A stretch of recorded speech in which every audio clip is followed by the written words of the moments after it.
Dua, yang tak libat urusan perbankan, yang tuan-tuan boleh terus beli. Contoh, urusan beli saham. Urusan, ni orang Bukit Jelutong ni boleh tahan, dia punya pendapatan dia, untung pun banyak. Nama pun Jelutong, tapi bukan Bukit Beruntong. Bukit Beruntong rugi sebab airport tak jadi buat dekat situ. Okey. Baik, jadi nak cerita, beli saham memang tak melalui bank, tapi dan tak ada penasihat syariah. Tapi penasihat syariah ada satu layer di Suruhanjaya Security Malaysia. Mana-mana saham yang ada kata patuh syariah, tuan-tuan boleh beli, full stop. Ya? Dia ada kaedah dia. Kaedah dia mungkin tuan-tuan tak sempat nak kaji pun. Kalau tuan-tuan ada masa nak baca pun, ada terminologi yang mungkin tuan-tuan tak berapa nak faham. So just rely on Suruhanjaya Security punya syariah advisors. Itu kalau beli terus, kalau tuan-tuan beli terus. Kemudian kalau tuan-tuan yang ketiga, tuan-tuan nak melabur dalam, nak masuk dalam multi level. Orang Melayu kita suka multi level, dapat pergi umrah percuma kan. Tapi tak tahu halal tak halal kan. Multi level, JAKIM dah keluarkan guideline. Ada guideline dia. Buka Google je, multi apa jualan apa tingkat bertingkat kan? Multi level marketing, guideline JAKIM, garis panduan. Tuan-tuan, sebab multi level di bawah KPD NKK. Dulu ketua setiausaha KPD NKK, dia baik dengan saya. Lalu dia berfikir, saya pun cakap kat dia masa pergi jumpa, perlu ada syariah advisor. Kita wajibkan, di bawah KPD NKK wajibkan syariah advisor pada multi level. Dia pun hampir-hampir bersetuju. Dia nak lantik penasihat syariah untuk KPD NKK dulu. Lalu saya pun dicalonkan. Tiba-tiba tak jadi. Tak jadi sebab apa? Antara sebabnya kerana beliau bertukar ke kementerian lain. So kementerian setiausaha yang baru ni mungkin tak ada sama punya direction lah, wallahu alam. Lalu tak jadi. Tak jadi tak apalah, tapi kita janji bila tak jadi, maknanya kerja tuan-tuan kalau nak masuk dalam multi level, pastikan ada penasihat syariah. Setahu saya tak semestinya itu sahaja. Iaitulah penasihat syariah yang ada bagi mana-mana multi level di Malaysia. Ada 3 multi level. Nama yang pertama Storm Readers, yang jual buku dan beberapa barang yang lain, bawah Telaga Biru, rakan saya punya syarikat juga, Dr. Zahazan Muhammad. Yang kedua Score A, yang ketiga HPA. Ini 3 saja multi level yang ada penasihat syariah. Maka yang mana-mana yang lain, tuan-tuan, kerajaan dah sediakan garis panduan JAKIM. Tuan-tuan baca sendiri, semak sendiri multi level tuan-tuan. Jangan tanya saya, tiap-tiap hari ada multi level baru, tak larat saya. Banyak kerja lain tuan-tuan. Tuan-tuan kena bertanggungjawab. Bila tak ada mana-mana badan authority yang tolong servis untuk tuan-tuan, dia hanya buatkan guideline, kita kena guna guideline itu untuk semak sendiri dan sendiri tanggung di akhirat. Ya, kalau tak berani, ambil yang ada syariah advisor. Kalau tak berani juga, tak payah terlibat. Ya, itu yang kalau multi level. Yang kedua, yang melibatkan pembelian emas, pelaburan emas, juga tidak di-govern oleh mana-mana undang-undang di Malaysia secara jelas untuk patuh syariah. Lalu banyak pelaburan emas, pembelian emas yang berleluasa di Malaysia, yang beri untung pun banyak, yang sapu duit pun banyak, yang tipu emas pun banyak. Yapin beritahu saya emas ketul tu tuan-tuan, yang 100 gram itu, bila dia tebuk rupanya dalamnya tungsten, ada yang dalamnya biskut, luar je emas. Tuan-tuan boleh tahu? Cik baik bukan gigi Ustaz. Dalam dia biskut. Mana tuan-tuan tahu? Kita ni tuan-tuan nampak sikit besi macam ni, emas ni warna-warna emas, kita ingatkan emas. Tuan-tuan ada alat nak semak itu emas atau bukan emas? Ada? Tak ada. Ada syarikat emas, dia jual emas dalam laminated. Pegang pun tak boleh. Dia kata you buka je susut nilai. Allah, nipu sungguh. Tuan-tuan, kena hati-hati. Ini emas. So macam mana nak pastikan tuan-tuan punya tata cara halal? Maka Majlis Fatwa Kebangsaan, maka JAKIM telah juga mengeluarkan garis panduan jual beli dan pelaburan emas.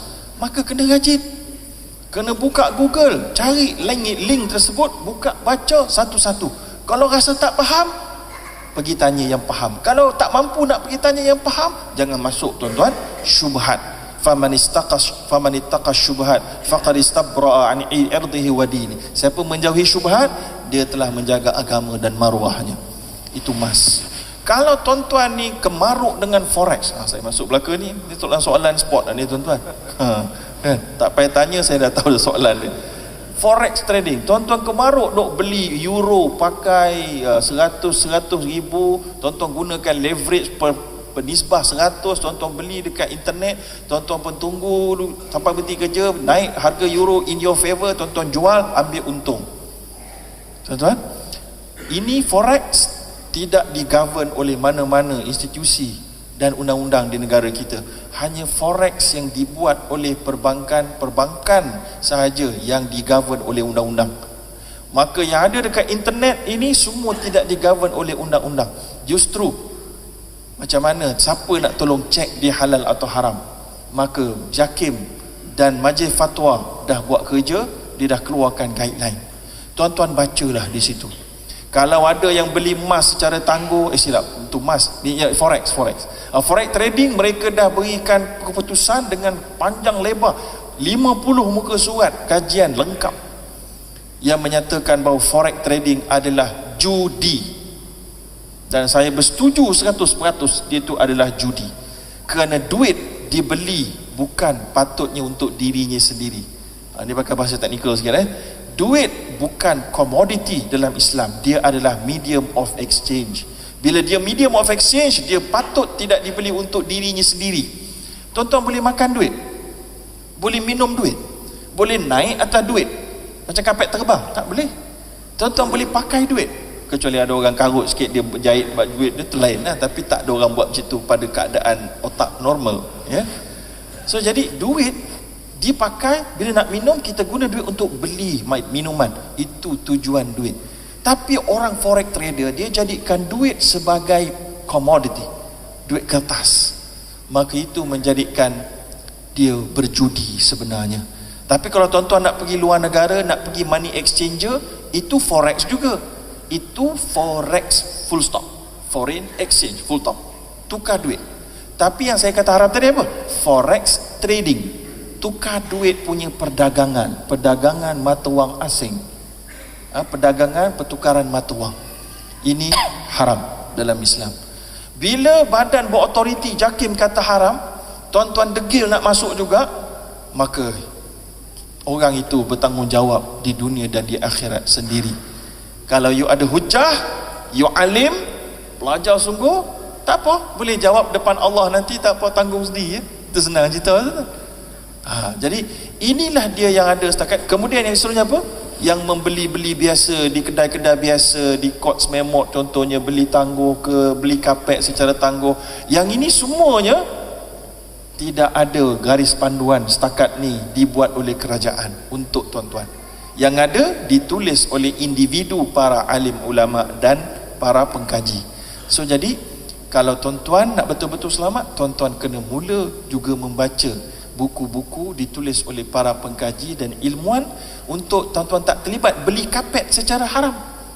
Macam mana beli kapet beli haram pula? Contoh gini, ada orang kapet naik motor, tuan-tuan beli tuan-tuan beli kapet RM3,000, RM5,000 yang canggih punya, tuan-tuan malah nak bayar cash. Lalu tukang kapet kata saya bagi skim bayaran ansuran. Dia kata tuan-tuan boleh pilih, kalau bayar cash harga RM4,000, kalau bayar sebulan lewat harga RM4,200, 3 bulan RM4,400, 4 bulan mana ada naik. Lalu kita pun kata okey, saya setuju beli, tanpa menetapkan yang mana satu yang kita nak, maka haram hukumnya pembelian itu. Kerana itu telah berlaku gharar, uncertainty dalam Islam. Maknanya satu belian tu harga tak tetap, tak boleh. Maka skim tu tak haram. Tuan-tuan kena pilih salah satu. Saya nak yang 5 bulan full stop, ambil yang 5 bulan punya, bayar dalam masa 5 bulan. Itu contoh. Jadi itu asas yang kedua, tak salah saya. Panjang Ustaz, sikit lagi Ustaz, mukadimah ni supaya orang tak tanya soalan yang kita nak jelaskan terlebih dahulu. Jadi itu asas yang kedua. Semua garis panduan tuan-tuan kena cek dah.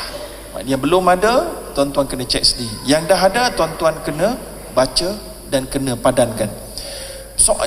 Persoalan ketiga, asas yang ketiga, katalah ada konflik di antara badan berautoriti government, okey, JAKIM, Majlis Fatwa ataupun yalah bank negara kata haram, tapi ada ustaz-ustaz individu kata halal.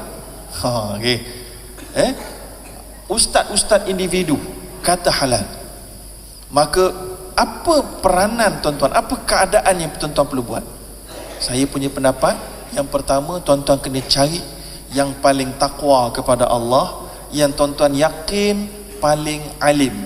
Maka tuan-tuan perlulah merujuk kepada hujah kedua-dua pihak. Itu kalau takwa ada dalam diri.